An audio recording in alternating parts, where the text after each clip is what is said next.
Hello, today I'm going to show you how to replace the dial on the MX-6600L'aCe. First, we have to remove this cap from the dial. It should just pop out with. Now that it's removed, we have to use some sort of plier to squeeze in these two tabs to remove the head.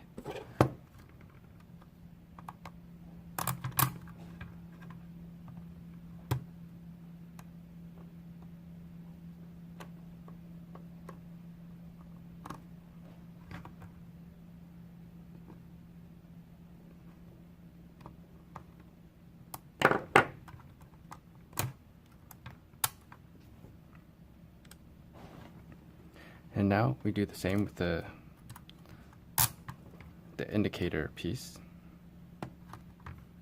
Just squeeze in. There you go. So now it's being removed. We grab a new one. And we kind of use a little bit of force, and you squeeze in the tabs again. And it should pop in. Same goes for the head again.